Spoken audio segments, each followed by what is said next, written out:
state where we are getting set to go ARCA Series racing right here at Kansas Speedway. Thank you guys for your hard work. Let's go do it.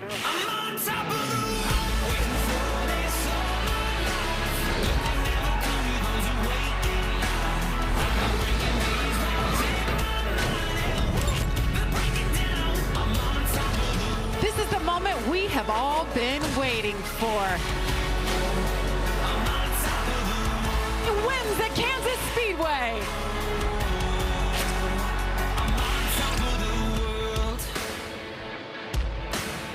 And we welcome you to Kansas Speedway, located on the Kansas-Missouri border, just outside of Kansas City. This is the Dutch Boy 150, and it is a beautiful day. A little bit steamy out there, about 86 degrees for these drivers and crews.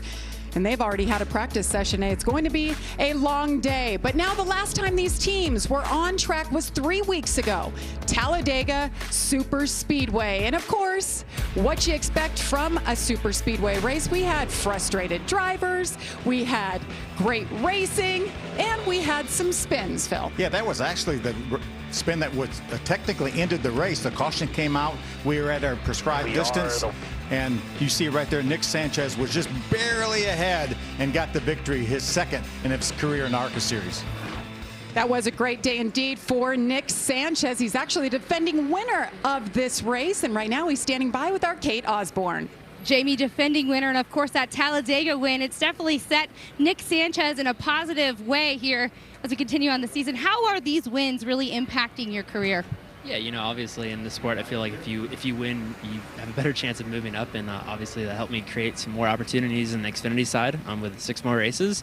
But yeah, I feel like it's something you can't go wrong with a win. That's absolutely correct. And a win here in Kansas, you're starting third. What's the strategy to kind of make this thing come alive today? Yeah, it's going to be a lot of keeping up with the track, and I feel like I learned that the hard way last year, so just trying to keep up with the track and the conditions and see where we are at the end. As you keep up with that, something that I was trying to keep up with was your dinner last night. You had said that's a real reason that you like Kansas. What is that all about? They have really good steak, and I got the same one I got last year, so I'm hoping it turns out to be the same thing. Hey, it's sometimes about the food, guys.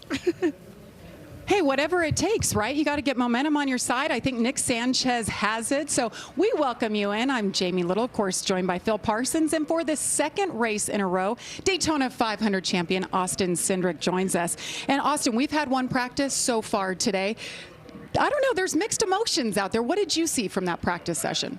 You know, I think when you come to Kansas in the ARCA Menards series, this is, next to Michigan, one of the biggest, fastest racetracks we go to. We get to mile-and-a-half racetracks. I feel like in order to move up through the ranks, you got to be good at racetracks like this. So you got a really tight points battle for the lead, and I think all 3 of those guys are going to be racing for the win today. They're starting all the way up at the front. So I'm excited to see who moves around, who makes the moves, and who follows with the racetrack.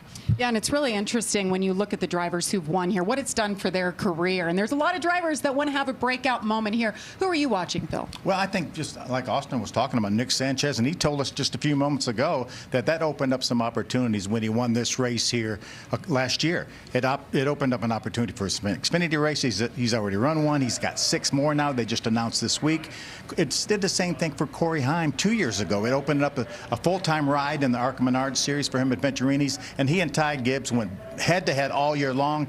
He won 6 races last year, and now he's moved up to the Truck Series. I think the same thing could happen to somebody like Rajah Caruth, Daniel Dye. Those young men have shown the speed, and I think they're going to be contenders today, along with Sanchez. And Drew Dollar also is getting his feet wet a little bit in the Xfinity Series with Joe Gibbs Racing. It's another opportunity for him to showcase his talent. He's got 2 more races in that car here this week, and then at Charlotte, and then Sammy Smith will step in that car. But I talked to Drew Dollar this morning. He's so excited. He said, I know I followed this car. I finished second to this car last year in the spring race because Ty won that race, dominated that race. He said, I know how good that car is. I need to get it done. And I know people may be watching going, okay, it's a mile-and-a-half track. How hard could it be? But, you know, Cup drivers like yourself, you guys make it look so easy. But when you go in that garage and you talk to these drivers, many of them have never raced at this style of track before and raced here.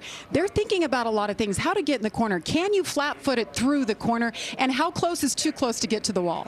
Well, I think one of the big things that you don't get all the time when you're racing in the ARCA Menards series is you're worried about aero, you're worried about people on your door, you're worried about what the difference is in, traffic, whether if you're going to be loose, whether if you're going to be tight, different situations that you don't get at a short track. You don't get it, even at a super speedway. So trying to be able to learn that on the fly, a lot of these guys are going to be, and girls are going to be figuring this out today and understanding what their cars do in aero situations. We all practice in clean air. Now it's time to race in dirty air. And one of those drivers is a female who's racing for the championship this year, Amber Balkan. Let's take a look at Amber and where she comes from.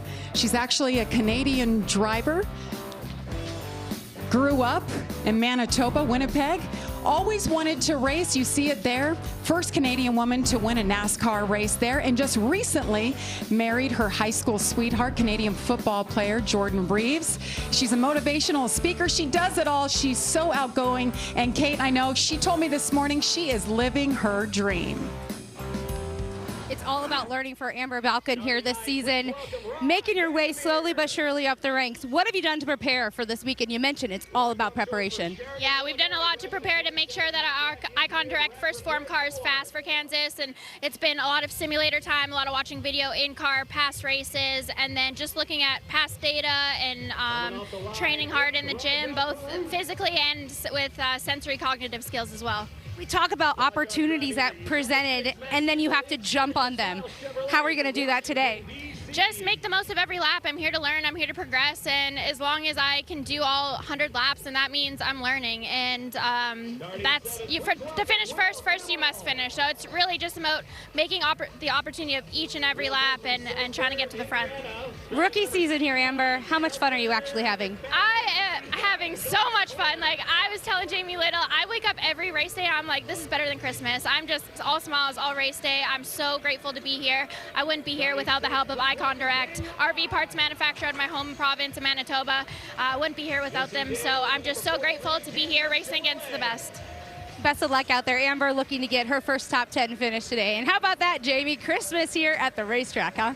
Yes, Kate, nothing beats that enthusiasm. And I'll tell you, nobody in the field works harder out of the race car than Amber Balkan. Well, remember, tomorrow at 9 a.m., head over to the ARCA Menards Series Twitter page. It's at ARCA_racing to vote on what moment you think was today's sweet move of the race presented by Reese's. And of course, we're going to have a lot of opportunities for sweet moments. As you see the drivers and teams getting ready for action, the Dutch Boy 150 is coming up.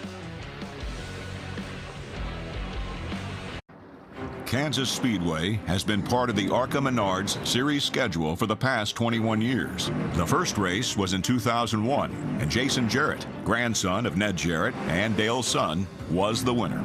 But it's the champions that have been crowned here who made ARCA Menards series history. 10-time series champion Frank Kimmel won 3 times at Kansas. In 2002, he led 99 of the 134 laps on his way to victory. And in 2006, Kimmel won in Kansas again. But it was Frank Kimmel's win in 2013 that was the most historically relevant of his career. With his 10th championship in his pocket, this is the historic 80th win for Frank Kimmel. Kimmel clinched his 10th championship earlier in the weekend, but the race win was Kimmel's 80th in ARCA Menards Series competition. And that broke a tie with 6-time champion Iggy Katona for most wins in series history. This place runs deep with history with ARCA Menards Series, NASCAR, you name it, since 2001. And there was one name there that was kind of the common denominator, Kimmel. And we've got a Kimmel in the field today, Phil. Absolutely. I was there for this race that Frank Kimmel won, that 80th race. And that meant so much because I was around for a lot of Iggy Katona's wins. Iggy started well before I was born, but I saw because he raced against my brother Benny when my brother was a 2-time champion in the series. What a great human being. And it was so gratifying to see Frank, as hard as he worked, his 10th championship and that win at 2013 here. Yes, and Will Kimmel's in the 69, so we'll see him today. Now, earlier today, just a couple hours ago, the General Tire Pole Award was won by Mr. Corey Heim. He did it again. Now, it was a 45-minute practice session, and the fastest lap set today's lineup. So Corey Heim gets it done, not what the rest of the competition wanted to see. Now, they don't want him to have any advantage whatsoever. And of course, you got Drew Dollar in the 18 on the outside. Well, as you take a look at the General Tires starting grid, let's dial up Raja Karuth. He's been making a splash in the ARCA Menards series this year. He's starting 8th today. Hey, Raja, Phil Parsons up in the Fox booth with the game. You got a copy? What's good, Phil? Hey, buddy, how does point leader sound to you? That's pretty good, but job is not finished. Still got 16 races left to go in the season, and name of the game is consistency. So Chevy's going to be fast today and the rest of the year, and it's up to me to do my job. Well, Raja, we were talking before we went on the air about how impressive you have been in the very little time that you've actually been racing. We know you came from an iRacing background. We saw Corey Heim win this race in Kansas 2 years ago. We saw Nick win this race, your teammate, last year. What would a win here mean for you, Raja? Yeah, I mean, it'd mean the world, just to say the least. You know, a lot of people, including my family, have worked really hard to get me to this spot, and getting the first one today would be certainly not, you know, the end of it, but a good step along the way, a milestone moment, and it'd mean the world to us. Well, appreciate you talking to us. Have a great ride, buddy. 10-4. Thanks, Phil. Nice young man. Got his head on straight, very focused for today's race. Just finished his 2nd year at Winston-Salem State. Going to his junior year. And yes. Yeah, smart inside the race car and outside the race car. Speaking of smart, let's go to the pits and check in with Kate Osborne. Kate, what storylines are you watching today? Well, today we're watching Corey Heim. It's 5th time here at Kansas. One of those was his first ARCA win. And of course, Jamie, as you mentioned, he's a pole sitter today. But a bit of a shakeup for Corey Heim and the number 20 team, as the usual crew chief, Shannon Rush, is out with his daughter's graduation. Congratulations to the family. But the team owner, Billy Venturini, is sitting on top of the box. Now, Corey did tell me that it is going to be a little bit weird not having Shannon here after 2 years. But one area he feels that he has excelled as a driver is the fact that he can adapt quickly. And he said that adaptability is one of the reasons why he feels like he's had a solid track record here at Kansas. He said it's 3 lanes, people move around, and it really is a racer's track.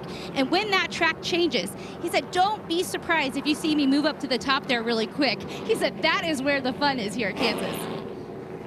Thank you, Kate. And adaptability is the name of the game. He's already been on the track in 2 different series today.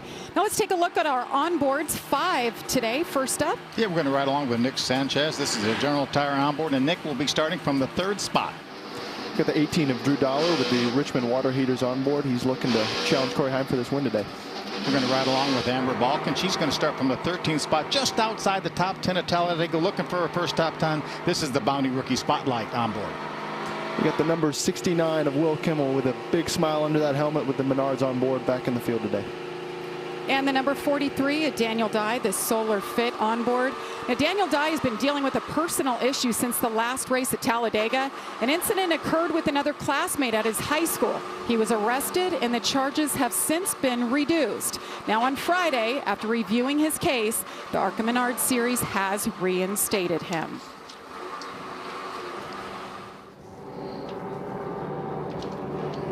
And here's the Dutch Boy 150 race analysis. As you can see, 150 miles, 100 laps. You see our first race was back here in 2001, won by Jason Jarrett. And we will have a competition caution on or around lap 50 to give these teams an opportunity to put fuel in and change tires.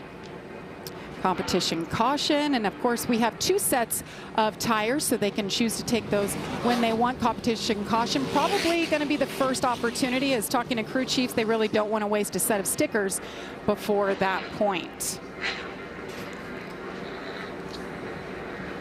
Well, it's nice and hot. What are you thinking inside your helmet right now as you're getting ready to fire it up here at the green flag? Well, decisions have already been made. Corey Heim's picked the top side for the restart, which I think that really shows, you know, as Kate talked about, he wants to run the top side here. He thinks there's going to be speed there. He's run a truck practice. I saw them move around in the truck practice, so that'd be interesting to see how that launch is. You know, you have a shorter distance on the bottom, so I think Drew Dollar's definitely licking his chops, trying to make the most of this opportunity in that 18 car.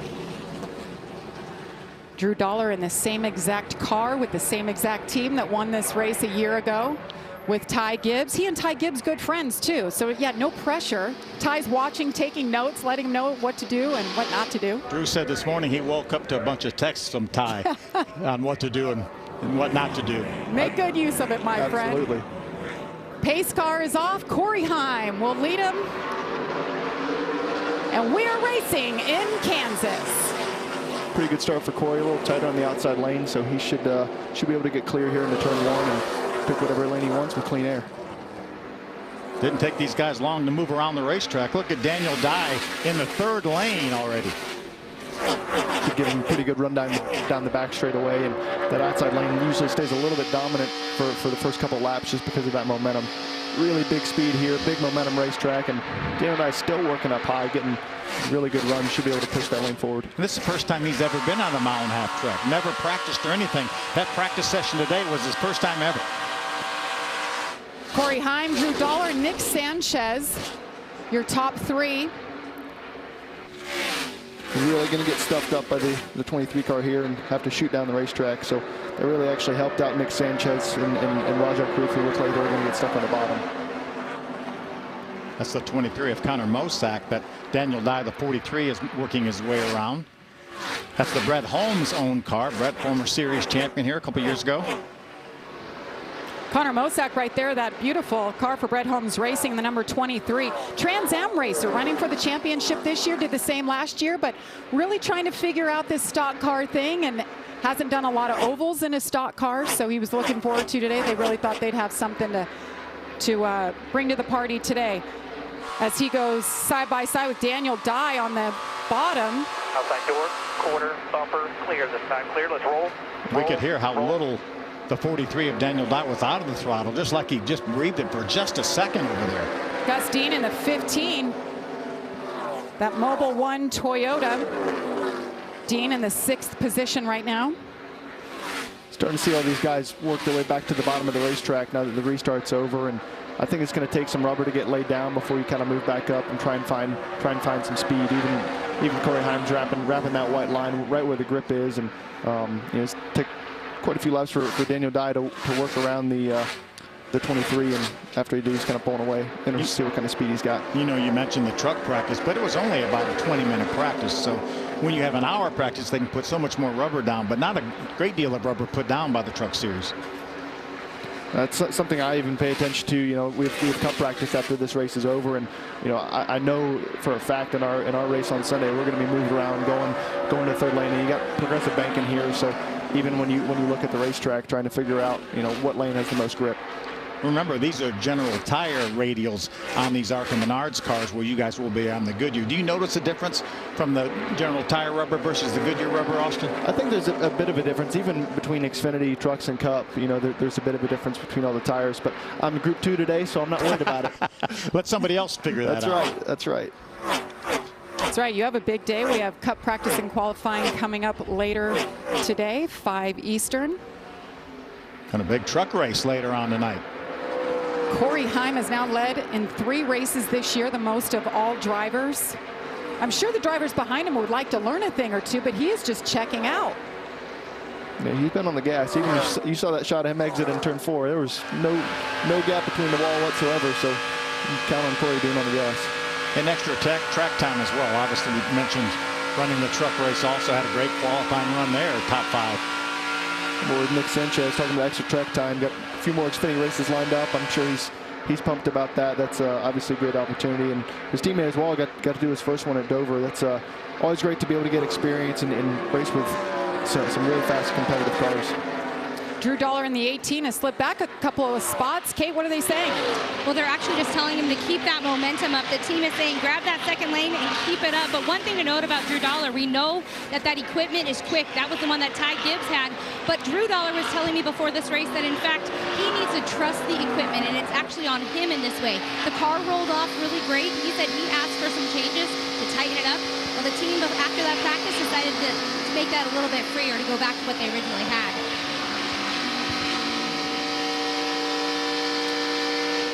Thank you, Kate. Well, Corey Heim has led them all. Nick Sanchez, Rajah Caruth, Drew Dollar, and Daniel Dye round out your top 5. ARCA Racing on FS1 is brought to you by Bounty, the quicker picker-upper. By Sioux Chief, America's manufacturer of plumbing, drainage, supply, and support products. And by Richmond Water Heaters, the water heater experts, available at Menards. And we're making a little history in the ARCA Menards Series race today. The first woman ever race director for an ARCA race. That's Tiffany Myrick. She started with NASCAR back in 2018. She was a safety inspector for all series in NASCAR. She's flagged the races. So she has been doing practice and qualifying races leading up to this moment. So we congratulate Tiffany on her big accomplishment today. Now, we had a little bit of an issue when we were in break. The 43 car got high. Yeah, it looks like Daniel Dye was making moves. You know, we saw Raja and Drew Dollar racing pretty hard here. Got some great momentum off the top side, it looked like, and cleared them both going into turn, and just came back to him after a while. He was going to decide he was going to run the high side here. We talked about it being clean. Pretty dirty up here. Look how sideways he was. That's a good save. It's a good lesson for later in the race. And gave those positions right back that he just grabbed. Yeah. Look at him. Got a twofer and then that back was to the averages. Great save. No, it's perfectly saved that car, and perfectly fine to be able to do that. You know, you got to test the limits, and like I said, to start the race, you want to be able to move around and understand where the grip is and where the grip isn't. And he was able to make a pass running up high, and obviously gave it back. Hey guys, I know where the limit is now. Okay. Yeah, absolutely knowing where that limit is. That's what he's trying to find out. Daniel Dye is saying it's really free, and that's an obvious. He says it's not going where I want to. Derek Nealon and the team says, don't go full dump mode. Do not push it. You're going to make that free worse. So as Austin, you're saying a lot of learning now for later on in the race. Nice spotter advice there. No, it's what the spot is for. A lot of the time it's for therapy, especially when you get kind of singled out here. And you got to be able to give your driver information where other people might be running, and if it's normal, because I think he's probably the first one to go up there really since truck practice. So it is still a little bit dusty. There's not as much rubber down there, and like I said before, you're able to make big gains and big losses there for sure. Austin, as we take a look at our leader, Corey Hamm, I've seen some drivers send some spotters to therapy too. It goes the other way too. Yeah, the lot traffic here is getting pretty challenging as they're working through here for sure. So Corey Haim continues to lead. Drew Dollar, though, making up a couple of those spots he had lost in the 18. Let's go on board. Yeah, Austin and I were talking about his lap times were very, very, very good. Very much similar to what Corey Haim was running. You see him just drive down to the inside. Nick Sanchez moves up to the middle of the racetrack. Drew able to get back to the throttle, out of the throttle just briefly. Going to pull beside him as we get towards the start-finish line. Remember, no out of bounds here. You can go below that white line, and he was able to do that and make the pass. Nice move by Drew Dollar. I'm sure Drew's trying to figure out where the limits are in his car. Obviously, that car's expected to have some speed, but looks like it's able to hold on to the tires pretty well as Nick's kind of starting to fade. What a fun position to be in if you're a guy like Drew Dollar, who you just jump in for a handful of races. He's filling in for Sammy Smith, who will be taking over that ride full-time the second half of the year. But to be in the situation where you don't have to worry about points, you're just here to win races, right? Speaking of lap traffic, these guys are getting a little crowded. Getting close. That's Ron Vandermeyer in the 27, the 12 of D.L. Wilson. Started in the back of the field to start the race because he slowed up on the back stretch. Caution out. And caution is out for the first time as you see the debris on track.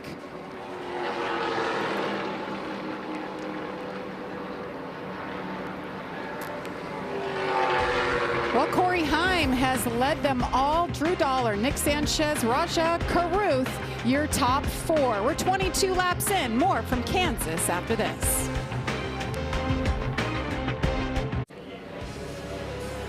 Welcome back to the Dutch Boy 150 on FS1. Beautiful shot of Kansas City. About 20 minutes from Kansas Speedway. It's a hot day. You could tell in that picture right there. It's about 86 degrees, humid. We're having a good time today, and with it getting so hot, everybody's thinking about vacation. Well, so are the ARCA Menards drivers. Here's the General Tire driver profile. It's been a while since I've gone on vacation, so I guess somewhere like, Cancun would be really cool, somewhere on the beach. Besides a racetrack, I would definitely say, back home to the Bay Area. I haven't seen my family in a little bit, so I feel like if I have to go anywhere, I'd go back home. Maybe Wakanda or Madagascar or the moon. The Galapagos Islands. Those look very cool.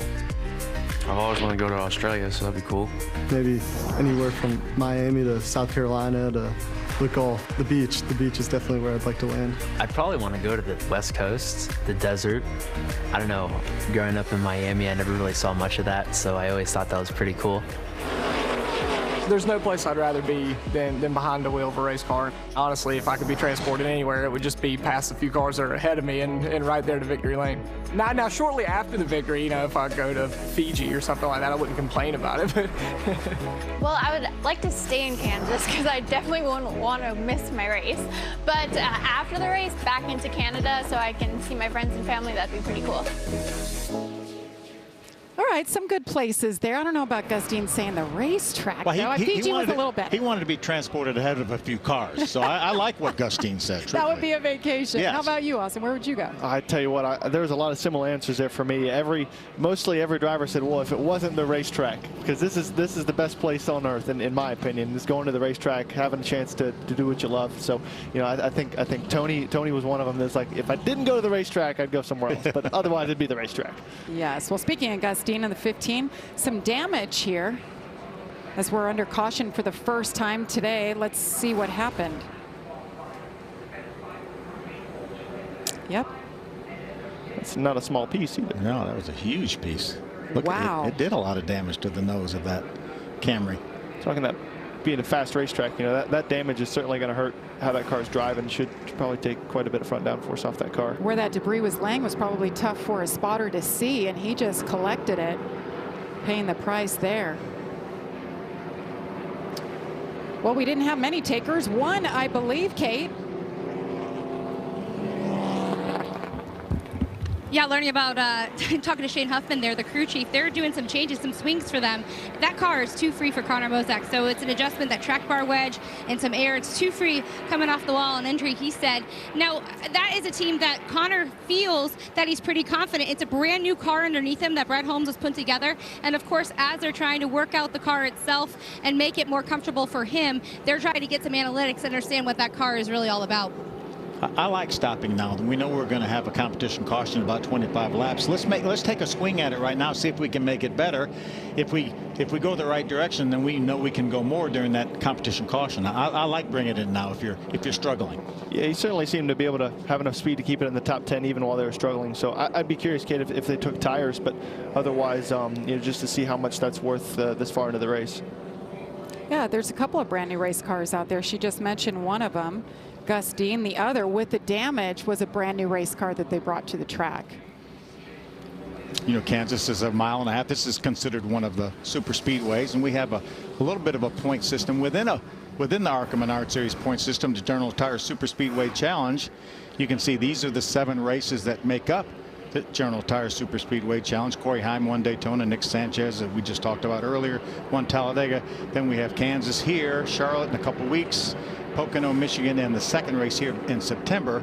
And this goes to the owner of the team. So you don't have to have the same driver to win this championship. You can have different drivers, because we know that Corey Heim is going to give way with that car eventually, as will Drew Dollar, so with the 18 cars. So this is something for the owners to win, and it's a great battle usually every year. Yeah, so 7 super speedway races will crown the team with the highest total points at the end. So it's a championship within a championship, and you could keep it right here on FS1 and follow along the rest of the season. See who ends up on top. More reasons to win. That's right.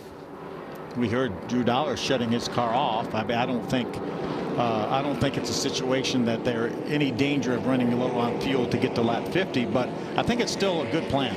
You know, shut the engine off or whatever, save fuel, because you never know when you're going to have to save fuel. So Drew Dollar will do some more Xfinity races this year, so I think it's a good plan to get him in the practice of trying to save fuel. Yeah, I mean, as a driver in the Cup Series, you do that often, whether if it's saving fuel or even saving temperature in the motor. Obviously, these cars have tape on the grill, so being able to save temperature, maybe he's running too hot, or even getting the temperatures lower for a restart. So I think it's a great habit to be in for sure. So interested why he would, you know, probably not saving fuel right now, but it's a good habit to be in. I'm going to note that the number 27 Ron Vandermeer is our free pass. He's in 11th spot now, back on the lead lap. Corey Heim decided he liked the outside of the first try, so he's going to do it again. We saw some good lap times out of Drew Dollar. We talked about it earlier before that caution came out. So I'm going to be really curious to see if Drew can hang with Corey here. He was matching his lap times, sometimes even bettering his lap times right before the caution came out. Yeah, what I'm really looking here on the restart is what the 2 and the 6 can do to influence the front row. You know, it's a pretty big, long run up. I'm sure it's probably wide open through 1 and 2. So what that push is like you're going to get is going to be pretty important to which one of these leaders gets out front. Rev Racing teammates side by side on the second row. Thank goodness Nick Sanchez has that big orange number. Help us distinguish the difference. As green flag is back in the air and Corey Heim leads them. What a great restart by Drew Dollar. I said Corey Heim leads it. That was a great jump, as you noted, by the 18 of Drew Dollar. I think he's found his rhythm. Corey's not going to like that. He grabbed some quarter panel and he's keeping it really tight. Who's going to hang right in there? Yeah. What a great battle here. See who's going to live first into turn 3. Still side by side. Corey's got that air right off of his door. Going to get a good run off the top. Might clear him. Finally gets him off of turn 4. It's a good job by Drew hanging in there on that restart. He still should be close and have a chance. Corey Heim officially retains the lead there, and Drew Dollar second. Sanchez and Caruth third and fourth.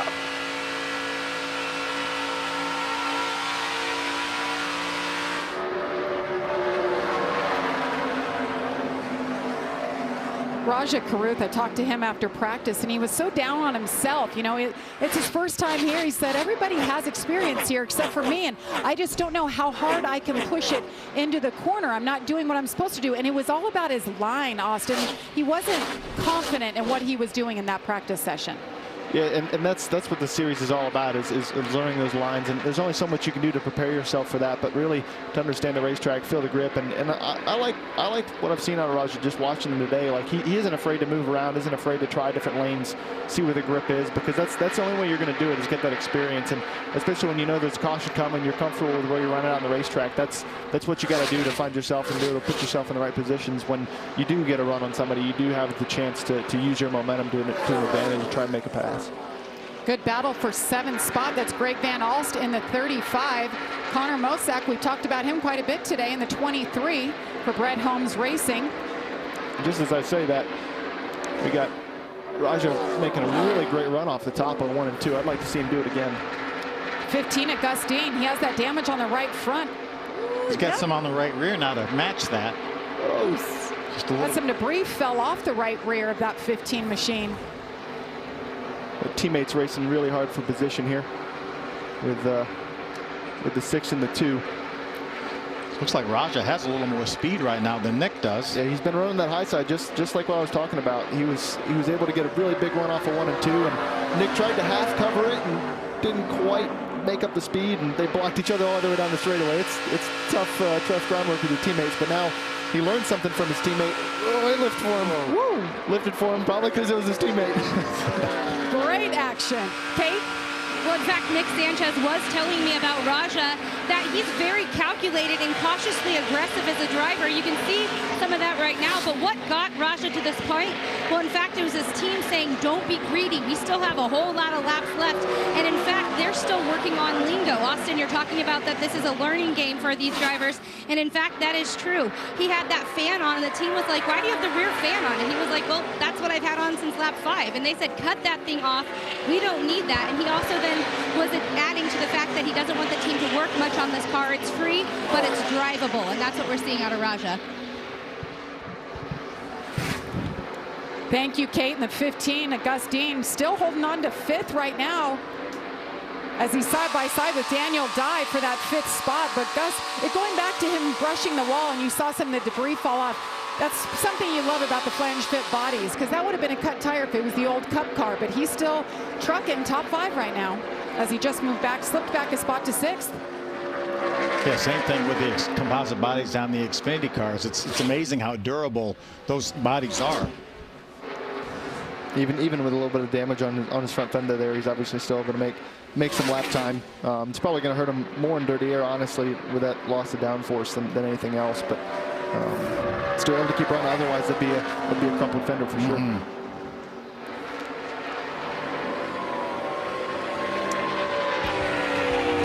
Well, we're 36 laps into a 100-mile race here. Corey Heim, Drew Dollar, Raja Karuth, your top three.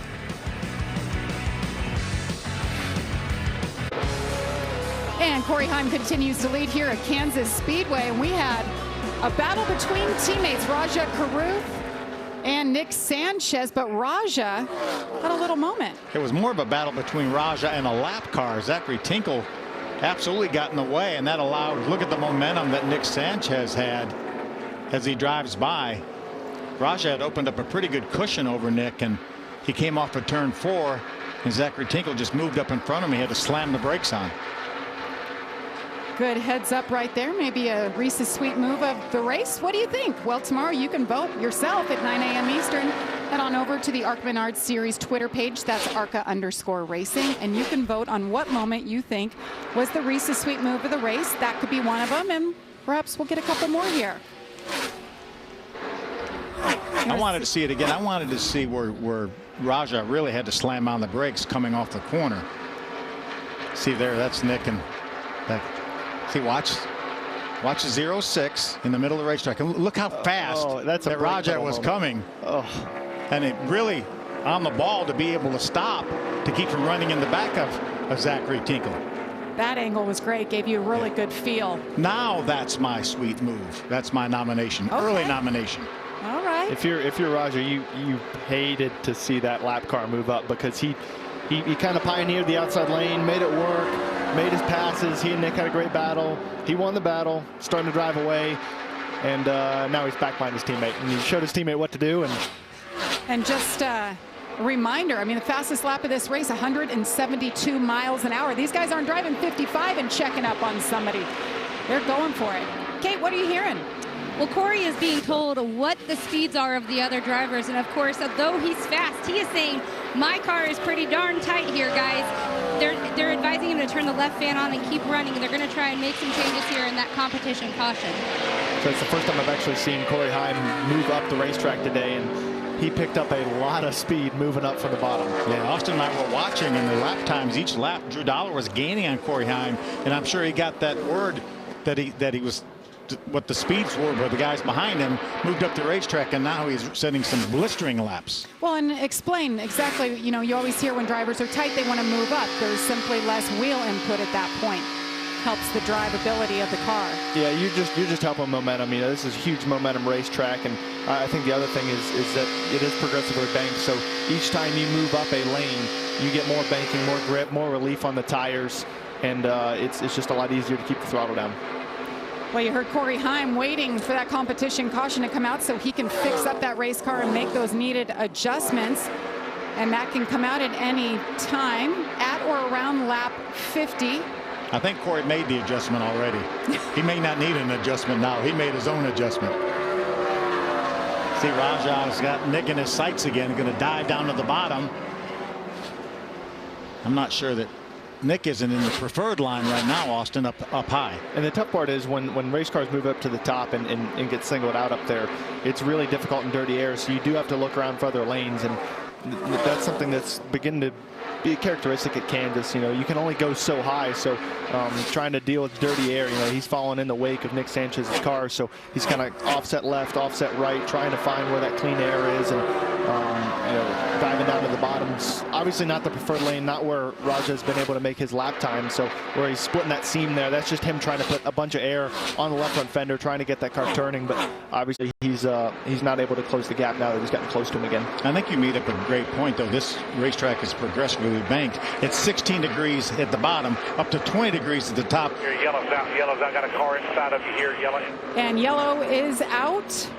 We're hearing debris again. Second time today, debris caution. It'll also be the competition caution, so the pits will be open.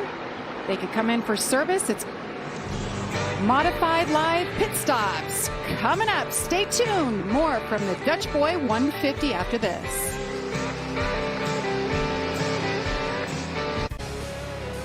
Welcome back to Kansas Raceway. We're under caution for the second time. Now let's take a look at the Richmond Water Heaters mid-race recap. Nice save by the 43 of Daniel Dye. Yeah, right up against the wall, too. That was awesome. Really nice save. Close moment here for the 27 of Vandermeer and D.L. Wilson. In the 12, they made a little bit of contact. See the debris flying off. Really hurting Gustine's chances of optimizing that race car, the number 15. That his guys will be able to make some adjustments. And watch this, Raja Caruth on the brakes, running about 30 miles an hour faster than Zachary Tinkle. Zachary moves up the racetrack right in front of him, ends up costing Raja a position, but it could have cost him a car. Great job by Raja avoiding that. Hear both your voices get elevated in that. Yeah. I think that's leading the sweet move of the race right now. Absolutely. But it's been all about that man right there, Corey Heim. He's led all but one lap today. Now, reminder, these are modified live pit stops in the ARCA Menards series. They're on a 5-minute clock. They could take fuel and tires, but not simultaneously. They can make those adjustments, track bar wedge, air pressure. Only 4 men over the wall, or 4 true men over the wall. And they will retain their positions. The positions they came in on the pit road is how they will restart this race. Yeah, and people saw maybe the truck race or cup race at the Bristol Dirt Race. Exactly. They did the exact same thing. Kate. Well, you could see there the number 20 is looking mighty fine headed out back out on track. That was left tires first. They want to take a pound out of those left rear, and then the rest of the tires plus fuel for that number 20. And of course, they're now saying that it's actually pretty comfortable. The 18 car, they're going to free it up for this long run. Drew says I can run at the top. That car was bottoming out though. Thinks it's a skirt on the left side. So that is something that they're working on, their 18. And then number 2 of Nick Sanchez. He says he needs a little bit more rear grip and definitely a whole lot of water. It's very hot out there. He's saying adjust that rear air pressure and track bar to get that feel back like it was feeling in practice. So Nick is looking and seeking a practice feel, guys. Thank you, Kate. And you hear that about Kansas. The handling can go away, and these cars saw a lot of adjustments there. We'll line him back up and drop the green flag again after this.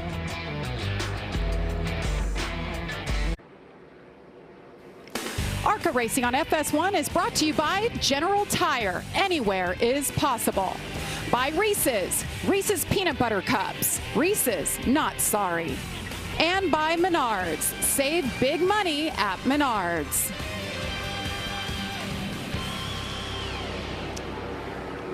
And the ARCA Menards series. This is race number 4 of 20. Let's take a look at the remaining races on the schedule. You see the ones in yellow. You'll see those right here on FS1. Charlotte Motor Speedway coming up in just a couple of weeks. Yeah, we just love going to Charlotte Motor Speedway. But what a diverse schedule. We've got a couple dirt tracks, road course, Mid-Ohio, and this has always been a very diverse schedule, and this is someplace that these guys can get, and girls can get, a lot of good experience on all sorts of racetracks. You wouldn't have thought 5 years ago that we need to worry about dirt track racing, but now we've got dirt track racing in the trucks, dirt track racing with a cup car, so the dirt track racing the experience that these drivers get is valuable. This whole series is so valuable. Like you said, it's so diverse. Well, we just saw pit stops there. I mean, the 20s, lap times were falling off a bit. What do you think after a round of pit stops here? Do you think the 18 Drew Dollar, maybe Nick Sanchez has something for him? I want to see if they really were able to get some short run speed out of the 18 car. I think he proved that he was one of the few cars that could really keep up with Corey Heim at different points in the run. Obviously, Corey's been dominant in this race. Even when it looked like he was a bit vulnerable in the restart, he went and took it back. And it's been a lot of fun to watch the Rev teammates as well. They've been racing the crap out of each other, and it's been fun to watch. Well, the time is ticking down at this point. We've got a half a race left here. What do you think? There's an extra set of sticker tires down there, and when will we see those used? Well, I think if we get a late caution flag, we talked to Billy Venturini down in the garage area this morning. He said I would put them on if we had a 2-lap shootout. So I think all those drivers and teams want to keep those tires just in case we get a late caution flag. Definitely. Let's check in once again with Kate. Truest form of miscommunication for GMS Racing here. Daniel Dye just came back in for spring rubber that had to go in that left rear. He had to get fuel, and they tightened that thing up. But again, it was just on the basis of miscommunication on the team. Thank you, Kate. So they got their spring rubber in. We have some other things to clean up from pit stops. The 25, Tony Breidinger pitted too soon. We had a tire get away. Not sure who that came off of. Got it all buttoned back up. We'll line them up. Corey Heim in the 20. Clear vision again, but Drew Dollar wearing him out in that 18. He got a great jump on that last restart. I'll be interested to see if he can do it again or what Corey decides to change up in the zone. And same thing as last time, you know, which one of these other teammates can give the right push or work their lane forward on the restart, because it's critical as you're getting up to speed. You know, they're drag racing basically all the way to turn 3 until one of them decides to lift. Austin, we're getting ready for this restart. There you see Daniel Dye back on pit road. We're getting a report that he's had multiple penalties. He changed tires and put fuel in at the same time, which is a no-no. So I think he might come to. ARCA officials are probably going to hold him a lap, so he will restart this race a lap down. And they're getting ready to restart, so if they don't release him till after the field goes by, then he's going to be a lap down and have no track position to try to be that first car 1 lap down. Unfortunately, Daniel now is already thinking he needs a couple cautions to get back in the game here for sure. Daniel Dye, one of those teams racing for the championship. He's got a 3rd place finish at Daytona, 2nd place at Phoenix, 17th at Talladega. He's been dealing with some personal issues and now mistakes in the race today. Remember, he was battling for the lead at Talladega, and that caution flag basically ended the race. He was trying to take the lead, actually technically was leading at that time, got together with the car on the inside. But they have a fast car, as Austin said. He's going to need a couple caution flags to get back into this. That's got to be a sickening feeling, knowing the field is coming back to green. Green flag is in the air. A pretty good push here by Roger to the 20 car. See if he might want to take it, maybe not. Stay too wide. Nick wants to take it though. He's peeking out. Side by side again, going through the corner. Really great battle. Great restart on both lanes. Remember, new tires on these cars right here. I love that shot. You see all the yellow bumpers. That means I'm a rookie coming through. The last 24 races in the ARCA Menards series, as we see a great side-by-side battle, Drew, with just a bit of an advantage, not for long. The last 24 races, won. Oh! The leader's wrecked. 18. Lock her down. Drew Dollar gets into the 20 of Corey Heim. They're both wrecked in the infield. You heard it there. Frustration on the radio as the caution waves for the 3rd time today. And that's the tough part. They were racing really hard for the lead. You know, Corey was right on the door of the 18 car. We got a lot of laps left in the race, but be interested to see who slipped first there. And obviously contact just ran out of racetrack coming off the corner. Yeah, a lot of damage on Corey's car for sure. I don't see that much damage from this side. Looking at our broadcast position, look at the car's killed. There's right front damage to the 20, as well as obviously you can see all the rear damage, the deck lid dragging along but behind the car. That one's going to hurt the 20. What a great race car. I mean, he was the dominant car today, but we also knew that the 18 was right there with them. And now the 2 best cars today wrecked. So they got the end result of the drag race here, and Corey's just taking all the air off the side of the 18. He just got a little loose. There's a bit of a gap, and that's the thing. New tires, talking about freeing up the race car. You've got new tires. The track's been changing. You get the first try to get back out there, and obviously the 18 was just a little too free, and wasn't any room. Listen to the throttle. Listen to the throttle here. Oof. Wow. I don't think there's a lot of damage to the 18 car. He got into the 20, pushed the 20 into the wall. Should be a good view from Sanchez at the front. Nick says thank you. Yep. Reese's sweet move right there. Heads up by Nick Sanchez. Was able to split the difference, go right between the middle. Just so vulnerable when you're on the inside here, full of fuel. We got a lot of rear weight. See him get, he's just chasing up the racetrack and finally runs out of room, runs into Corey Heim. Yeah, in Corey's defense, I would say he entered the corner on his door, and there was a decent amount of a gap there between both cars. I think it's just tough racing, close racing gone bad, and obviously a little bit of a loose moment for the 18 on stickers. But each team doesn't feel the same way you do. Absolutely not. There's 2 polar opposite opinions on what happened right there. There's we got wrecked and we wrecked. Yeah. There's his side, and the truth. So tough Nick wreck, Sanchez right now in the 2 shown as the leader. 35, a Greg Van Alst, the free pass there. His crew chief and car owner, Billy Venturini, said, boy, we had the best car today, and now we have the front tore off and the rear tore off. And he's just filling in as crew chief. He used to do this all the time, but Shannon Rush, normal crew chief, is away. His daughter's graduating college, and they just said, that's it. Car is done. Corey Heim's day is over. Yeah, it's obviously frustrating when you feel like you got the best car in the field and aren't able to see the end of the race with it. So, but that's how it goes. Well, there is an epic battle that brews every single week between Venturini Motorsports and Kyle Busch Motorsports, which is the 18. They want to beat each other so bad. There is that rivalry, and it's fun to watch, but in situations like this, they're going for it. Absolutely. I mean, you can see there was no intent there whatsoever. No. None whatsoever. Racing hard. Absolutely. And Kate is there. Yeah, Billy Venturini, you are visually disappointed and upset. You're saying you'll give an interview. Give it to us. Well, I mean, I know how David Gilliland feels. Like, Drew wrecks all your shit when he's driving for you, and then he wrecks it all when he's racing against you. So I can understand why he punched him in the eye over at Bristol last year. Just typical bonehead move by Drew. He's killed a couple of my cars here, and now he's killed one and wasn't even driving for it. I mean, just look at it. Just pure lack of talent. Great kid, does not need to be a race car driver. He's got a lot of other things he can probably do and make a good living. That's Billy Venturini, car owner of Venturini Motorsports, and on the box for Corey Heim. We apologize for that language, but obviously he's very frustrated.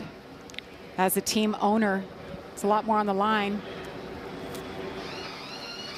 Emotions and passions run high in this sport. That's the thing. I mean, you can tell how much winning that race, having a chance to win this race. This is their life. Absolutely. This is what they live for.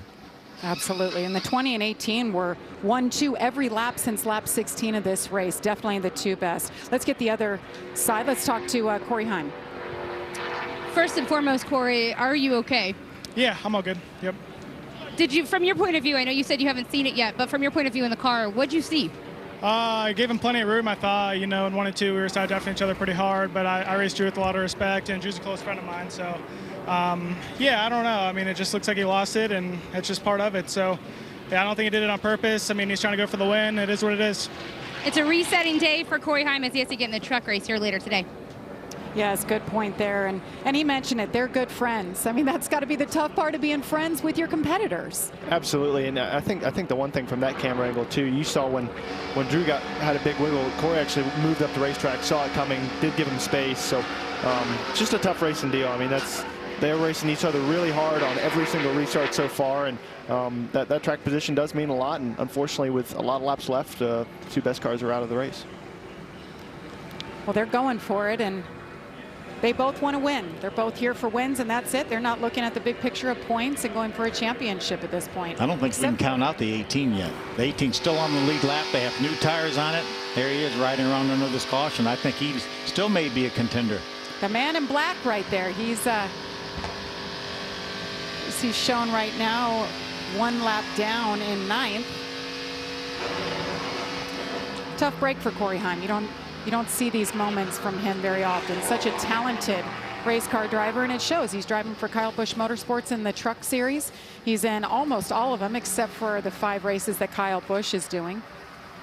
Yeah, it was a pretty mature interview he gave there too. I mean, he's obviously got another race today, and something else to look forward to, and that's always nice to have. But obviously, you know, he's racing for wins here and had a car capable of doing it, and he's got to clear his head and go on to the next thing. And he'll be a contender tonight in that truck race as well. Starting second tonight. Well, coming up after the ARCA Menards Series race, it's a star-studded showdown on FS1 as Manny Machado and the Padres take on Ronald Acuna Jr. and the Braves right here on FS1 and the Fox Sports app. I was a big Padre fan back in the day. I went to San Diego State. Great team to root for back then. 1984. I liked when they got beat by the Tigers in the World Series. I'm not that old, Phil. I don't remember 84. I mean, I was around for it, but. And Austin, I don't want to hear anything from you. I got nothing. You weren't even a twinkle yet. yet. Wasn't a thought. I don't think my parents had even met yet. So we're 63 laps, and we have 37 laps to go. We've had 5 lead changes among 4 different drivers. Cautions come out now 3 different times as we continue under caution here, and work continues on the 18. Yeah, the 18 stayed on the lead lap for a while, and then I think Mark McFarland decided to go ahead and spend the time on pit road, making sure the car was right. Lost a lap.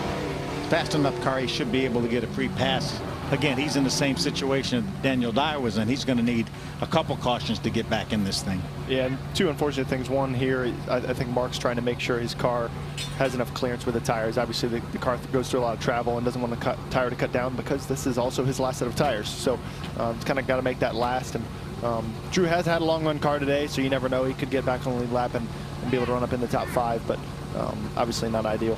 Look at our top 10 right now. Things are completely open and reshuffled here. I mean, one that stands out, Gus Dean in the 15. They've had time to really work on that car. He had damage earlier, got into the wall after that, but still there, still a lot of speed. I'm excited because we've watched these teammates race each other really hard. We got Will Kelmo up in the top 5 now, back in the series. I think we got a good race on our hands. Yeah, we had a couple cars take the wave around prior to the restart after the competition caution, and it worked for him. All teammate front row, Nick Sanchez, Raja Carew. See how hard these guys decide to race each other. It's like I said, it's been fun to watch them today and kind of learn off of each other. Have a side draft battle all the way to turn 3 here, see who comes out on top.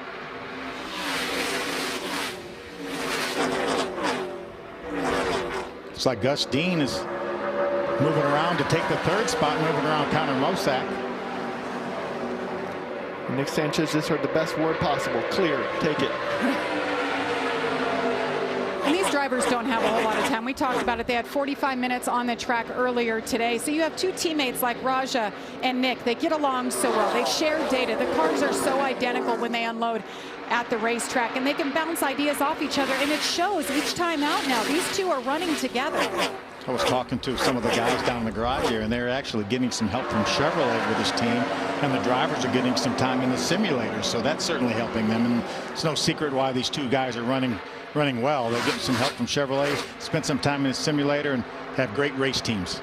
And that's when you can go try things. I've talked about it today already. Raja's been able to move around different lanes and learn how to run up high and make passes and make speed while doing it. And you can do that on the simulator without, you just push the reset button if you put it in the wall. Like there's no issues with that. So you can actually get a good feel of the lay of the land and how the cambers and the track change, because when we say it's progressive banking, it's not a smooth transition. Each one of those lanes is a little bit different.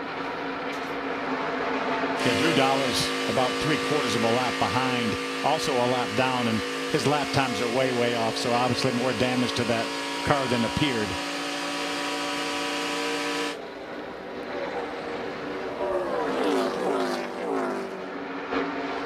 Saw a shot of Will Kimmel. What a great story this is, Phil. Seeing Will in the field today and this opportunity that Scott Melton gave to him. If you remember back, you were with us at Talladega. We had a horrific crash, and we got a car in the wall right past the start-finish line. 18 car, I think. Yeah, it's Drew Dollar. Drew Dollar. He was involved earlier on. Now I would say that car is killed. Yeah, that's going to be a big break for Daniel Dye. That will put him back on the lead lap. Sorry, guys. And they brought him down again, just trying to pull those fenders, make sure everything was good, but obviously still had his issues. Yeah, with where he hit on the front straightaway, obviously it looked like a right front tire went down. And could have been a fender brace or something like that cut that tire down. We'll take a look at it on the other side, but right now, Nick Sanchez is your leader.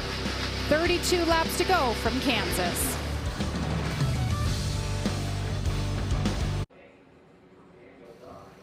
ARCA Racing on FS1 is brought to you by Sprecher, Fire Brewed Craft Soda, the official craft soda of ARCA. And by Dutch Boy Paint, available exclusively at Menards. And we are under caution for the 4th time today for the 18 of Drew Dollar. That is the aftermath as he takes it back to the garage. So he is officially out. Let's take a look back at what happened from his onboard. Yeah, as Austin sounded like a right front. You see the right front tire is down. It didn't blow out, but it obviously lost air. He realized that, but unfortunately couldn't get it slowed down in time to keep from hitting the outside safer barrier. That was a big hit. It was a big hit. Yeah, it was unfortunate. Kind of compound fracture on that day. Just a lot of damage, and probably didn't get a tire fully clear on that last stop. And So Drew Dollar officially out, Corey Heim as well. Let's drop back to the 10th place car, Amber Balkan. She's our rookie spotlight, brought to you by Bounty. First year in the ARCA Menards series. It's a great 12th place run at Talladega. Our last time out, just outside the top 10. Right now running in the top 10. That would be a big, big day for Amber if she could close this out with a top 10 finish. She's so ambitious. I love her attitude. She raced a super late model for Kyle Busch Motorsports back in 2018. She's raced all different cars, so adjusting to the ARCA Menards series lifestyle over here, what it's like to race full time here. And Tony Breidinger there running 12th right now. She has certainly an outside shot at the top 10, a little more attrition. I'm sure she's being looking shown at a couple laps down right now. Yeah, I'm sure she's looking for a quiet day after Talladega for sure.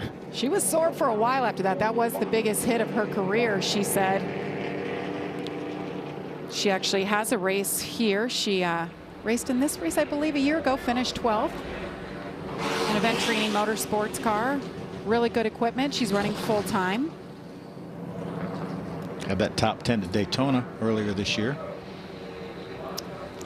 And the free pass there is the 43 of Daniel Dye, now on the lead lap, showing in 8th position. I think Daniel has enough speed to make it in the top 5 and maybe even get it to top 3 depending on how many cautions we got. Him getting back on the lead lap, just like we talked about when they got, I mean, there was only 20 minutes ago they were sitting on pit road getting held for a lap, and here we are with a shot, you know. Yeah, life happens fast. Yeah, without a doubt. I think he's certainly a contender for the top 5. So the full-time drivers in the field, Sanchez, Carruth, 1-2 right now. You've got Greg Van Alsten 7th, and then Daniel Dye in 8th. They're all battling for a championship, and they're paying attention to where each other are on the track. I love some of these stories. That we talked about Will Kimmel earlier. And how about the 10 car of Ryan Huff running in the top 5 right now? Great run for Andy Hillenberg's car. Where misfortune brings opportunity, and that's right. And Ryan's making most of it. Their leader picked the bottom here. Nick liked it last time. See if it works out as well again. Nick Sanchez leads him to the green flag with his teammate to the outside, Raja Carruth.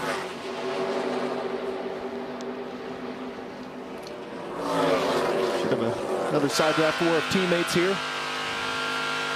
I think it's whoever gets a nose ahead by the time entering turn 3. Some of it's about timing as a driver. Sometimes you maybe even want to lift to make sure you can put yourself in that position. And Nick's got that spot again. His magic words clear. Roger's going straight to the top. I'll be interested to see how quickly he can make time up there. Gus Dean pulls up beside of Raja right now. It's maybe a little too early. It's a great opportunity for Nick to get away and Gus to really challenge for a front row restart here. Yeah, Gus Dean had that damage earlier, ran over a piece of debris, destroyed the right front, got into the wall as well. They fixed him up. He's up there battling for second. Yeah, Raja used that momentum off the high side to squirt back out in front of the 15 of Gus Dean. Now Gus Dean goes to the high side. Raja told me this morning he couldn't wait to go high. He's one of those drivers that just can't wait to clean the track off first. He's just comfortable running so close to the wall. Well, we talk about Gus Dean in the 15. Let's get to know him a little bit. Been around for a little bit. Born in 1994, Bluffton, South Carolina. 2 career ARCA wins. And one of those came at Talladega. Mud trucks, car restoration, and hunting. He's got his hobbies. Yeah, they were. I don't know how many thousand horsepower that mud truck has. It's incredible. Sounds like fun. And he's actually getting married this year. His fiance is Breyer, and their first date, guess where it was? Take a wild guess. Racetrack. Charlotte Motor Speedway. Love that. Love it. Austin, don't do that. It's the vacation spot everybody wanted to say earlier, okay? Everyone loves the racetrack. Don't take the girl on a first date to the racetrack. Yeah, and it's don't probably not my propose first to move. one at a racetrack Not either. my first move.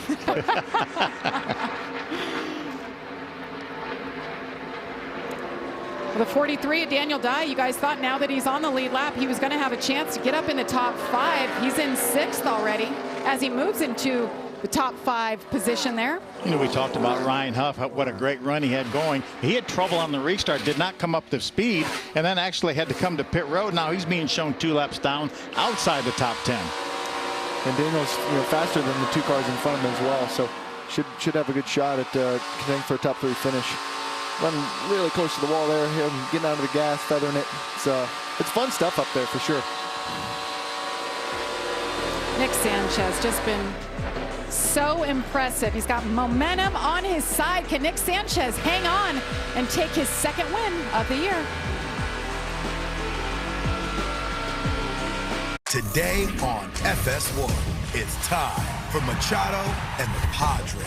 It's time for Acuna Jr. and the Braves. 'Cause this is my today at 4 Eastern on FS1. Welcome back to a beautiful day in Kansas City. Kansas Speedway, it's about 86 degrees. Today's lap leaders brought to you by Sprecher. Corey Heim led 55 laps, and of course he is out of the race now after contact with Drew Dollar. And Nick Sanchez continues to lead. He's led 25 laps so far. Well, Drew Dollar was another car we watched that had hopes of winning this one. He's out of the race. He's standing by with Kate. Yeah, Drew Dollar saying that he's okay. It's a tough day for you. What happened between you and Corey? Yeah, just racing incident really there. Made a mistake that took us out of it. Yeah, I know what happened already. Yeah, just tough when someone's on your outside and you get loose. So obviously just a racing deal, a mistake. Hate that I ruined Corey's day, and hate that I did that for the guys. Obviously it's a car capable of winning, and I messed it up. But hate that happened with Corey. Obviously have a lot of respect for him. I'll talk to him, apologize. Have a lot of respect for him, and he's a good race car driver, so I feel bad about that. It's a learning curve for Drew Dollar, as is everybody here in the ARCA series. Thanks, Kate. You could hear it in his voice there. He feels so bad. He made a mistake, he said, and he has nothing but respect for Corey Heim, his friend and fellow competitor. Yeah, and Corey's interview was much the same. He knew there was nothing intentional there. Just, you see Drew got a little bit loose there and unfortunately got into Corey. I believe Drew just has one more race scheduled with this team. And Nick Sanchez, look at him go. Raja Karuth having a great day. Running 2nd, but Daniel Dye. They made the mistakes. He got penalized. He was held. He was down a lap. That spring rover they put in must have been pretty important. Yeah, he's running some fast lap times now. He finds himself almost 4 seconds behind, so he needs a caution really, I think, to contend. And everybody pretty much has a set of tires laying in the pits, so if we do get a caution flag, it would not surprise me to see all these teams running up front to jump down pit road and get some fresh tires. And Daniel's running as fast as the leaders are right now. He just, like you said, Phil, he just needs a caution, needs to make up that gap, or he needs Nick and Raja to start racing each other. It's been fun to watch the 2 and the 6 and their lap times. Because when one picks it up, the next guy picks it up. When the next guy picks it up, he picks it up. And I think the most entertaining thing for me is watching these guys push the limit right up against the wall. Even Daniel, saw him earlier in the race. He was the first one to go up there, and that's where the speed's at right now. They're a second faster. The top 3 is the second faster than the rest of the field, the next best guys. So, and they're running up top. They're taking the most risk, and they can taste the chance. Raja is coming. He gained 0.4 of a second the last lap. See what he did this lap. Another 1/10 of a second this lap. So he's certainly got Nick in his sights right now. And what's going to be tough, like we talked about earlier, it's going to be tough once he starts getting in the wake, getting into the dirty air, trying to figure out, and whether if that's you just apply pressure and hope that Nick makes a mistake, or try and find another lane to make lap time. I'm not sure the track's going to transition that much for 10 more laps, 11 more laps left in this race, but Raj's got the speed, and he's been pushing the limit. I've winced a few times at his entries into turn 1. Have been pretty impressive with as close as he's getting to the wall. And there we go. He's getting dirty air. He needs to find something different, and he's trying to get momentum. Unfortunately, that middle lane, you're just not going to get that momentum. But they're catching lap traffic, and maybe that's a chance for him. Got to that bubble, got close enough, and then all of a sudden got in that dirtier air and wasn't able to gain. So I love the fact that he moved around, tried to do something different. Didn't gain anything by moving to the middle of the racetrack, but he's got to try something. Raja Karuth, such a great story from Washington, D.C., was an iRacing kid. 16 years old, he was discovered and given a chance to get in a legend car. And then here he is 3.5 years later racing the ARCA Menards series, hunting down his teammate for perhaps the first career win. His best finish ever in the ARCA series, 3rd at Salem. Yeah, he's been solid all day long, obviously as well as Nick has, but been really impressed with Rajah's drive here. You know, he jumped in an Xfinity car and really did a nice job earlier this year.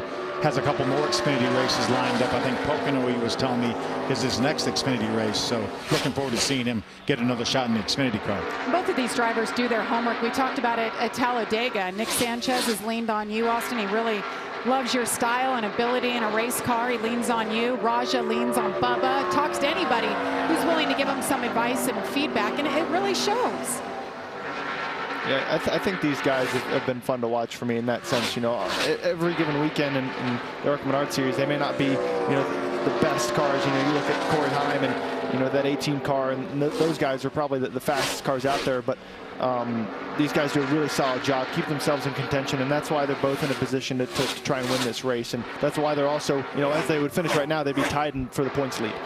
And I don't know if that's weighing on anybody's mind right now as well. You know, it's a long season trying to establish yourself and their teammates. So I think all those things are really showing they're doing a great job. And I think every single lap car that Nick runs up on, he's praying they stay to the bottom, because that's honestly how they effectively got swapped. You know, it's because Rajah made a move on him early in the race, was able to get in front of him, and then got hosed by a lap car. And that could very easily happen to Nick here. And as you see, Rajah's just trying to find space, trying to find a lane. He wants it so bad. You could feel it, that back end, that tail's just kind of wagging there. He's hanging on to it, but like you said, he's got to do something different from his teammate. Yeah, I've started to see him fall off loose as well. I mean, even when he's been running the top, he's been trying to pull off the wall, and he just doesn't quite have the lateral grip to do it. And obviously run his teammate down, run faster laps, maybe a lot of stuff a little bit more, and Nick has obviously just been really solid, adapted well to moving up to the top lane and running above that top seam, and he's held on strong so far. The times that Rajah has moved around, moved to the middle of the racetrack, moved to the bottom of the racetrack, there wasn't enough speed there, lost a little bit more ground. You see now he's fallen over a second behind Nick. Yeah, Nick's really turned up the wick here. You're poet, you didn't even know it. Only 5 laps to go. I know, right? 5 laps to go. 7 cars on the lead lap. Greg Van Alst, the last one there. And Will Kimmel in his 69. So we were talking about it going to break actually before that last caution came out. He got this opportunity because Scott Melton was involved in that huge wreck at Talladega. Compound fracture to his left leg. Couldn't race. And called up Will and said, I want you to race my car. For their team, they have a great relationship. And here he is, and he was just ecstatic. Drove the bus or truck himself, brought the race car here himself. Had 3 flat tires on the way here that he had to change. We'll be back in the car at Charlotte as well. But hey, thank you, Scott. We really appreciate you. Get well soon. We hope to see you back soon. Absolutely. Yes, as Nick Sanchez continues his march. Pretty good string of lap traffic here. This might be an opportunity. Absolutely, it's an opportunity for Rajah. He's got to close up that gap. He knows that if he's going to have a chance, he's got to be within a few car lengths to be able to pounce. Sanchez, Carruth, Dye, Dean, and Mosak, top 5. So there you go. You got the 69 running in the top lane. Take some air off of him. This should slow Nick down this lap. He's going to go to the bottom to pass him. All clear, you're good. Nick Sanchez got his first career win here in the fall. White flag is in the air, 1 lap to go. Nick Sanchez, that momentum, we knew it was going to be a big weekend for him. He won at Talladega.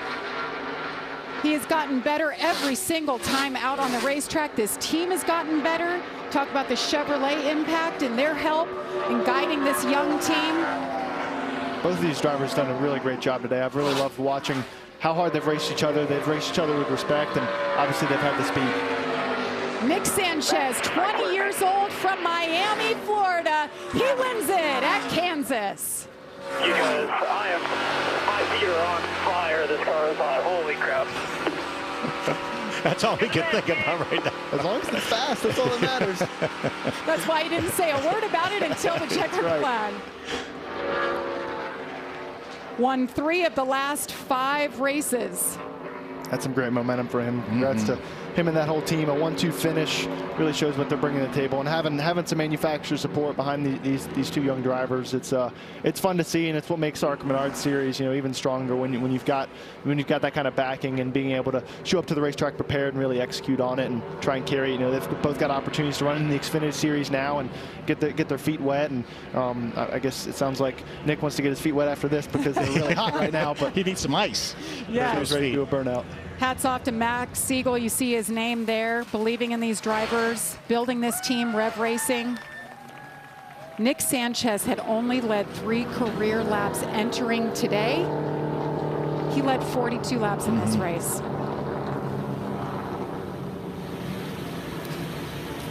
Nice comeback by Daniel Dye also to come from 2 laps down with penalties to finish 3rd.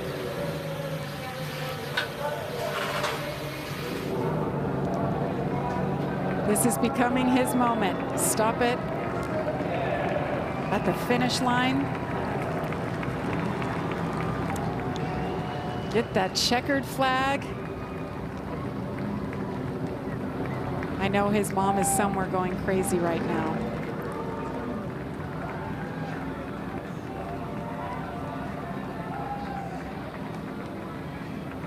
That's the thing. Oh man, he knew he had a shot.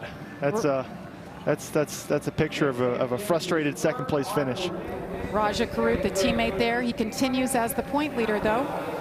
And Raja, point lead's fine. That's all great, but I want that W. That's what Raja He doesn't care about the point lead right exactly. now.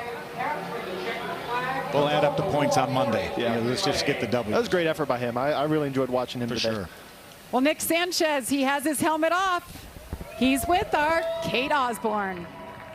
2 in a row in the ARCA series and 2 in a row here at Kansas Speedway. Speed meets opportunity once again for you, Nick. How did you stay calm when you knew what was behind you with Raja? Yeah, honestly, right there, we were just trying to maintain. We weren't trying to burn our stuff up in case we had a caution. But yeah, we lucked out with what happened right there with the 18 and the 20. I feel like we possibly could have beat him at the end on speed, but inevitably we won, so I'm happy. Why does Kansas suiting your style so well? I feel like you can move up a lot here. You know, I was utilizing the 3rd groove to stall someone out, so you can't do that at a place at other tracks, so I love Kansas. And I'm sure there's fans out there that would agree with you that loving Kansas is a good thing too. Now, you also mentioned your feet are so hot. How would you describe the race as a whole? Yeah, it was, you have to be mistake-free. You know, Raja did not make many mistakes. Corey or Drew, until that, did not make many mistakes. So it was all about restarts and clean air. And we didn't lose a spot in the restart, but I feel like one more restart with those 2 in the race, we would have gotten them. Congratulations, Nick Sanchez. 3 out of 5 for the ARCA Menards series. Great day for Nick Sanchez. He said you had to be mistake-free, and this team was. Well, how about it? Let's take a look at our race's Sweet Move of the Race nominees. As Daniel Dye grabbing a couple positions there. That was a nice move. He had a couple sweet moves today, right? Pretty great battle for the lead here between teammates. Drew Dollar in the 18. You saw him side by side with Nick Sanchez going around him. This would ultimately may have given the win to Nick Sanchez. When Raja Karuth got stuck behind the lap car, Nick took advantage of it, never broke his momentum, grabbed the lead and never gave it back. Great heads-up driving, unfortunately, lost the lead. Remember, tomorrow morning, you can vote on the sweetest move of the race. Go to the ARCA Menards Twitter page. Well, we'll wrap things up from Kansas Speedway and hear from our 2nd place finisher after this. It is a gorgeous day in Atlanta. We've got Major League Baseball coming up for you shortly. The defending World Series champion Atlanta Braves play host to the San Diego Padres, tying atop the division with the Dodgers. First pitch coming up.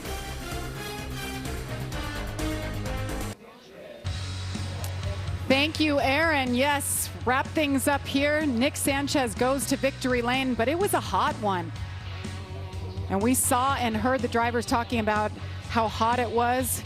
See Raja Karuth, best career finish. Sits on the wall, thinks about the moment that could have been, but then Daniel Dye, he had a day on his hands, and you see him just exhausted emotionally and physically. Let's take a look now at the Dutch Boy final results. What stands out to you? I think the Rev Racing drivers obviously did a great job. You've obviously got Amber and Tony as well, rounding up top 10. 2 really great, solid drives by both of those girls. How about Gus Dean with a nice 4th place finish? Connor Mosak with his best career finish, the top 5. Well, Raja Karuth, it was a great day for him, and he's standing by with Kate. A very hot day, like you're saying, Jamie. In fact, Raja Karuth, oh, and I have a nice ladybug. That's actually good luck. In fact, Raja Karuth, thank you for letting me know that. But that was your best career finish. Nick had a little something on you there, and you were talking a little about slot cars. What are you making reference to? Well, Katie, our Max Eagle Chevy was fast today. I can't thank everybody enough on this Rev Racing team. They've worked really hard the last couple of weeks getting ready for this, bringing 2 fast race cars. And, you know, it sucks to finish second, but, I mean, can't do much when we're all wide open on the top there. Felt like I was the best car long run, but once we all kind of went to the top, it's really hard to pass. So, did what I could do. I kept it off the wall, got close to it, which is kind of steps that I wanted to look at. So, overall, pretty decent day. I'd say overall pretty decent day, in fact, for Raja Karuth. Looking long-term here to win the championship. Jamie? Thank you, Raj, Kate, and the Ladybug. Well, Austin, it's been great to have you once again. 2 in a row. You're like a seasoned pro here. Yeah, in both races, Nick Sanchez has won, so maybe he wants me back here more. But no, it was a great race to watch. Obviously, you know, both those guys really did a great job executing this race. And I understand the pain with Raja, because my one ARCA race here, I lost my teammate. Literally just can't pass him because you're in dirty air. It's the same exact situation. I just got reminded of that. So really fun to watch these guys try and figure it out. It sounds like he made some personal strides throughout the day, and it was fun to watch that progression. I would like to have seen what would have happened had Corey Heim and Drew Dollar not had the trouble. I would like to have seen if Nick was able to race with them. I think he could have. I think we had a great battle between the 4 of those guys, but unfortunately that didn't happen. But a great job by Nick as well as Roger, and a nice comeback by Daniel Dye too. Yes, and I think Nick said it too. He's like, I just want to see what it would have been like on that final restart if I had anything for those guys. Hey, we'll see you. Your day's not done. We still have Cup Series practice and qualifying coming up at 5 o'clock. You ready for the heat? See how fast that Menards Ford Mustang is. That's right. We'll have fun. We'll see you down there. Thank you all for joining us. It's all Nick Sanchez in victory lane. We will wrap things up here from Kansas. Get it to the studio. The hat dance continues in victory lane for the Dutch Boy 150.